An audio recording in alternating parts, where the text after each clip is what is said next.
Not because they are easy, but because they are hard. Roger, roll pitch. Arranca agora o Cabeça na Lua, um novo podcast na Rádio Observador para acompanhar a missão espacial Artemis 2. Está a caminho da Lua neste preciso momento. É a primeira vez em mais de 50 anos que o homem se entrega a este tipo de viagem. A nave Orion saiu da Flórida, nos Estados Unidos, leva 4 passageiros, 3 norte-americanos, 1 canadiano. A missão vai levar 10 dias e este grupo de astronautas não vai pousar na Lua, não vai orbitá-la. O objetivo desta missão é perceber se há ou não condições para a lunar daqui a 2 anos. Já o objetivo deste nosso novo podcast é acompanhar essa missão. Eu sou o José Rafael Lopes, faz-me companhia o Ricardo Conde, é presidente da Agência Espacial Portuguesa. Seja muito bem-vindo. Ricardo Conde é um dos especialistas que nos vai ajudar a perceber melhor esta viagem ao espaço. Obrigado por ter aceitado este nosso convite. Vamos falar deste terceiro dia de missão, com a certeza de que a manobra rumo à Lua foi concluída de forma perfeita, é o que diz a NASA. Ricardo Conde, isto significa o quê para quem segue na nave? Bem, significa, para já, primeiro boa tarde, obrigado também pelo convite, significa talvez um momento mais tranquilidade. Este início do segundo dia, a caminho já do terceiro, significa que passou-se aquele momento em que a missão poderia ser abortada. Por exemplo, se houvesse alguma falha crítica em alguns sistemas, em particular os sistemas de propulsão, não se podia colocar, por exemplo, nesta órbita translunar, que é uma órbita que, de alguma forma, alinha a saída de uma órbita terrestre para, de alguma forma, a própria cápsula entrar num campo gravítico também, da conjunção de um campo gravítico entre a Terra e a Lua. E o motor, esta injeção, que tem um impulso absolutamente extraordinário, posso talvez dar aqui uma comparação, é como se fosse um carro dos 0 aos 100 km por hora em aproximadamente 2 segundos, não é? Portanto, ganha uma velocidade, o objetivo é ganhar uma determinada velocidade constante, portanto, esta viagem vai demorar 4 dias e os astronautas vão entrar numa certa rotina. Até porque, se olharmos para o calendário, eu tenho aqui o calendário à minha frente, vemos que os astronautas, penso que foi a partir daí que já conseguiram dormir quase 8 horas seguidas, não é? Eles têm uns slots muito bem definidos, têm um tempo livre. É por e turnos, nesta não fase, é? Há sempre alguém que fica acordado. É verdade. É como se fosse estarem sempre atentos aos sinais de telemetria e uma certa alarmística, não é? Para perceber se a missão decorre como normal. A questão, como previsto, a questão neste momento é é como se a nave estivesse no seu curso normal, digamos que é a fase menos crítica. Não é? A fase mais crítica vai ser, obviamente, quando se entrar circundar a Lua, mas a fase mais crítica de todas é, obviamente, a reentrada na atmosfera. O lift-off e a reentrada. E a reentrada porque tem características especiais, depois podemos falar um bocadinho sobre isso. E falaremos certamente, tendo em conta que ao longo deste podcast vamos acompanhar esta missão Artemis 2 a caminho da Lua e esperemos que também que depois tenha esse regresso à Terra. Ainda assim, a NASA fala em pequenos percalços, situações que não preocupam, diz a NASA, mas mesmo assim são momentos mais tensos. Como é que tudo isto é transmitido a quem segue na nave ou é quem está na nave, os astronautas, que transmitem para a Terra, Ricardo Conde? Olha, há dois momentos. Eu diria que há 2 momentos. Um momento é o mais crítico, é o antes do lançamento, portanto, e os percalços acontecem sempre. Há uma janela temporal, por isso é que há o countdown, e depois há janelas de lançamento, e aqui o lançamento da missão Artemis tinha algumas janelas temporais, mas resolveu-se. Houve um problema aqui, que é de uma forma engraçada, não é? E tem a ver com uma anomalia na sanita, que parece uma coisa simples, mas é de facto complicada, mas há outras, por exemplo, em termos das comunicações, e houve uma anomalia também nas comunicações, por isso é que é necessário testar constantemente, e agora nesta fase em particular vai ser extremamente importante as comunicações. Já agora posso dizer que há ao longo, distribuídas equidistantemente, 3 estações e depois um conjunto de satélites que estão posicionados para haver uma comunicação constante, uma visibilidade constante com a Orion. Chama-se Deep Space Network. Olha, uma delas é aqui em Madrid, em Sebreiros, a outra é na Califórnia, em Goldenstone, e a outra é na Austrália, em Canberra. Portanto, significa que principalmente nesta fase da trajetória translunar, há uma necessidade dessas grandes 3, são antenas, são radioscópios com 70 metros de diâmetro, portanto, que têm uma sensibilidade enorme e que depois têm que ter algo que às vezes a pessoa nem se apercebe, por exemplo, saber o controle de missão, saber onde está.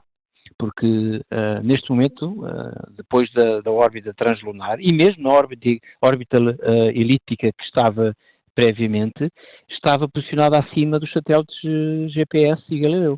Portanto, não havia uma posição relativa. Então, como é que se sabe essa posição? Sabe-se através de um sistema chamado ranging e Doppler, que é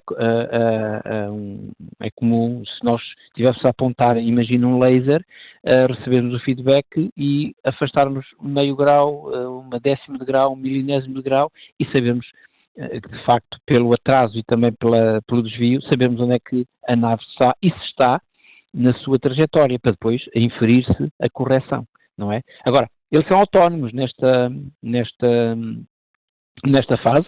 Obviamente que há sempre uma interação com aquilo que estão a fazer, até porque, repare que o sistema Orion todo tem aproximadamente 6.000 sensores, o que quer dizer que recebe dados telemétricos de todos os subsistemas que estão instalados. Portanto, há sempre um apoio do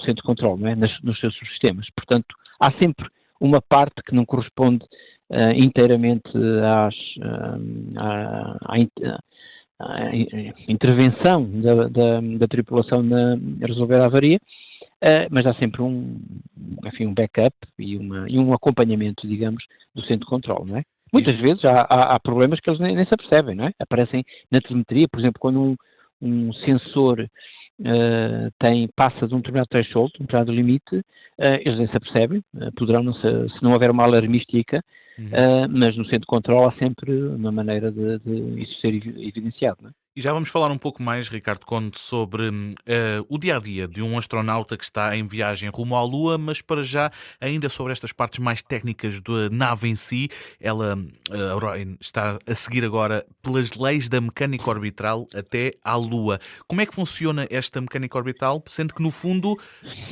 a nave só segue em frente até o momento em que vai ser puxada pela Lua, é isso? Exatamente. Vamos imaginar, eu penso que podemos fazer aqui uma analogia. Imagine que nós temos a Terra e a Lua, que estão, enfim, na sua distância relativa, não é? Imagine que estão numa cama elástica, não é? Ao estar numa cama elástica, a própria Terra deforma a cama elástica, não é? Chama-se isso, a gravidade não é mais que a deformação do espaço, não é? E a própria Lua também deforma essa cama elástica. Quando nós temos um berlinde, que neste caso é a Orion, e quando há um impulso, como aconteceu, portanto, esta madrugada, sai, digamos, dessa deformação do espaço, que é o campo gravítico, e vai numa determinada direção em que começa a sentir a deformação do campo gravítico da Lua. Ou seja, é aqui uma conjugação. Repare que a Terra e a Lua estão-se a mover, não é? E ao mover-se também, digamos, o espaço vai ser deformado de acordo com o movimento que cada uma está a fazer. É como se o berlinde fosse pelo caminho otimizado e naquilo que é uma lógica de mínima energia. E se não for, é que não há propriamente um volante para corrigir direções? Não, há momentos, aliás, nestes 4 dias, vai haver momentos em que pode ser feita correção de trajetória. Pequena, atenção. Mas há sempre a possibilidade de fazer correções de trajetória. Daí a importância de saber qual é a posição do veículo, não é? Mas há sempre possibilidade de o corrigir. Mas é uma correção muito pequena. É uma correção que reparem, quando foi injetado na órbita translunar, já foi com um determinado cone máximo, ou seja, foi dentro daquele cone. que é para exatamente aproveitar a variação do campo gravítico entre estas duas massas para fazer a viagem em mínimas condições de energia e sabermos que vai para aquela zona onde vai sentir o campo gravítico da Lua, vai passar muito perto, digamos, de um dos polos e depois afasta-se, exatamente a analogia de um berlindo, não é? Afasta-se, vai para o ponto mais longínquo, que é aquilo que hoje se diz que é o ponto mais longínquo que alguma vez, tripulantes já foram, penso que aproximadamente 7.000 quilómetros, e depois retorna quase perto da Lua, muito perto, no outro polo, e começa o seu surf, vamos dizer que é um surf numa onda também muito propícia, que é o free return. E vão a alta velocidade rumo à Lua. Ricardo Conde, há assim alguma forma de saber como é que é o dia-a-dia para um astronauta enquanto está em viagem e como é que não se sente a alta velocidade a que segue a nave? Repare, o corpo humano não sente a velocidade, o corpo humano sente a diferença de velocidade. A diferença de velocidade é a aceleração, não é? Negativas ou positivas. Portanto, nós vamos no avião só sentimos ao descolar e ao aterrar, porque sentimos os Gs positivos e os Gs negativos. Quando vamos a uma velocidade de cruzeiro, e atenção que um avião comercial vai a uma velocidade quase 900 km por hora, 1000 km por hora, não é? A velocidade é constante, nós não sentimos. Quando há uma perturbação, aí sim sentimos. O que é uma perturbação? Uma variação da velocidade. Portanto, os astronautas onde sentem, e onde sentiram com certeza, em dois momentos que sentiram, aliás mais, o primeiro obviamente foi o lift-off, porque o lift-off é passado do zero, velocidade zero, para uma acelerações de vários Gs, portanto sentiram. Há uma aceleração, ou seja, a variação de velocidade, até atingirem 40.000 km por hora, assim, uma barbaridade, não é? À luz daquilo que nós temos aqui, os nossos veículos aqui na Terra, mas sentiram também quando fizeram a correção de órbita, quando foi para à volta da Terra entre o perigeu, para atingir o perigeu e o apogeu, porque foram assinados os motores, depois estabilizaram, a velocidade é constante, e nesta madrugada, quando foi a órbita translunar. Na órbita translunar, ou como lhe disse, um impulso que atingem de 0 a 100 km por hora em 2 segundos. Portanto, é um impulso enorme. Só que depois a velocidade estabiliza. E ao estabilizar, repare que há um impulso inicial muito grande, mas depois gradualmente mantém-se um thrust do motor, ou seja, mantém-se um impulso, até atingir determinada velocidade, depois os motores são desligados e há uma velocidade constante e eles não sentem. Portanto, a rotina é esta, portanto, há um sincronizar do seu relógio biológico, é extremamente importante, as horas de dormir. Repara, quando nós vamos também para o Polo Norte ou para o Polo Sul, não é? Nós não temos às vezes a referência, até se chama o sol da meia-noite, não é? Nós não temos a referência se é meia-noite, são 2 da manhã, nós não temos essa referência. Isso é extremamente importante, haver uma sincronização. O exercício, extremamente importante. Repare que, apesar de ser 10 dias, há sempre que manter a massa muscular ativa, há uma perda sempre em ambientes de microgravidade. Depois o free time, há experiências científicas, depois há sempre uma capacidade de fazerem testes, porque nestes sistemas, repare que eles vão aproximar daqui a 4 dias, vão entrar numa fase crítica, que é a fase de circundar a Lua e o retorno, não é? Portanto, sistematicamente há, por exemplo, há cheques de X tempo eu estou a olhar aqui para o calendário, aparece sempre aqui o teste de comunicações com a DSN, da Deep Space Network, portanto a rede de estações, e há um conjunto sempre de testes que é feito. E em particular, há algo muito importante, que é o seu suporte de vida, que é o seu fato. O fato é como se fosse uma nave, porque, por exemplo, o fato tem uma regra geral, são sempre desenhados para ter um tempo de vida em caso crítico, uma perda de pressão, algo que exige que se vista o fato, por exemplo, tem se houver algum tipo de emergência, o life support é para 6 dias, portanto é mais daquilo que é, digamos, neste momento, necessário para a missão. E esse fato está vestido 24 horas por dia? Não. Eu penso que neste momento principalmente na fase translunar, na fase inicial translunar, tiveram que vestir o fato. Agora, numa situação de rotina, não é necessário. O fato é para estarem nas condições de limite da missão, porque pode acontecer alguma coisa. Por exemplo, eles têm o fato vestido na descolagem, obviamente, têm o fato vestido quando há estes momentos de transição de órbita, têm o fato vestido também quando vai haver a reentrada. Porque depois repare, se olharmos também para as rotinas, temos os almoços, não é? Os almoços e jantares, aqui nós temos que dizer que são almoços e jantares muito alinhados com aquilo que é o período de dormir, não é? E pronto, fazem a sua rotina, não é? Normal, não é? Há um conjunto de testes, um conjunto de experiências, como eu disse, que fazem, mas há sempre uma... Diga. Há também, Ricardo Conde, problemas quase que do teor normal, porque esta tripulação está no segundo dia de viagem, terceiro dia de missão. Os astronautas ligaram pela primeira vez para a Terra, relataram auroras boreais vistas do espaço, a dizerem que é muito bonito ver a Terra a partir do espaço. E deixam também aqui umas questões mais peculiares, umas noites em gravidade zero que está a ser bem aceite por grande parte da tripulação, e também uma sanita avariada e uma autoproclamada canalizadora espacial. Isto são problemas, o problema de dormir e um problema numa casa de banho, que na Terra são situações fáceis de resolver. No espaço ganham outra dimensão. No espaço nós temos, os astronautas têm que ser tudo, não é? Tem que ser também canalizadores, não é? Repare que o problema da sanita foi devido também à questão da gravidade. Quem viajou já de avião sabe como é que funciona uma sanita no avião. Aqui o conceito é parecido, mas que depois tem as questões da gravidade. Nós no avião temos ainda a gravidade, que acaba por ser quase uma extensão da nossa rotina normal, na utilização de uma sanita. Mas há sempre contingências, não é? Por exemplo, vamos colocar no limite que a sanita não funcionava. Está tudo pensado. Por exemplo, se não funciona ou haver qualquer tipo de problema e que não se conseguisse resolver, neste caso conseguisse resolver, com a ajuda, lá está,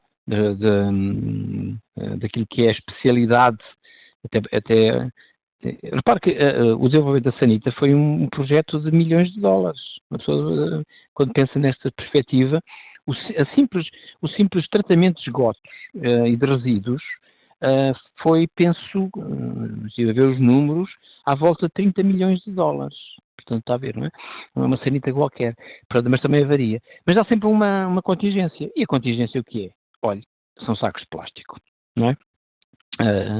E sabe que, por exemplo, isso vai no inventário que se leva para o espaço, sacos de plástico? Sim, claro, sim. Tudo é acomodado, sabe, tudo tem uma das características principais de qualquer missão é a massa total. Além da massa corporal dos astronautas, tudo claro que se coloca. É como a comida, por exemplo. A comida é hidrofilada, portanto a comida não tem água, não é? Não há comida fresca, não há frigorífico, não é? Se bem que se pode aquecer. Mas a comida é toda hidrofilada e há água, e tem um sistema de depuração da própria água, como o ambiente também na atmosfera, mas depois para comer junta-se água. É aquela velha receita, junta-se água, não é? E há tortilhas, há batidos de framboesa, portanto, não será por aí que eles estranhem muito, com certeza não haverá um cozido à portuguesa, não é? Mas... só perdem os astronautas. Só perdem, nem sabem o que é que isso é, não é? Mas pronto, são as rotinas e o grande objetivo é mantê-los numa determinada rotina. E atenção que nós estamos a falar de uma missão extremamente curta. Porque uma rotina daquilo que é um astronauta numa estação internacional, que às vezes só há 3 meses, não é? Então, aí é que as coisas... Depois tem outros problemas, não é? Que associados também à mobilidade, à perda de massa muscular, à tensão intracraniana, conjunto de coisas muito complexas, não é? E teremos tempo, Ricardo Conde, ao longo deste podcast que acompanha a missão Artemis II, de abordar precisamente essa questão e não só, todas as questões à volta desta missão espacial. O homem vai voltar à Lua, não o faz há mais de 50 anos, já a caminho esta equipa de 4 astronautas a bordo desta missão. Muito obrigado, Ricardo Conde, pelas explicações e pela disponibilidade. Esteve a analisar esta missão espacial. Na Rádio Observador vamos acompanhar esta viagem a par e passo para garantir que nada lhe escapa. Por isso, mantenha-se atento e não seja apanhado com a cabeça na Lua. We choose to go to the moon, not because they are easy, but because they are hard. Roger, roll pitch.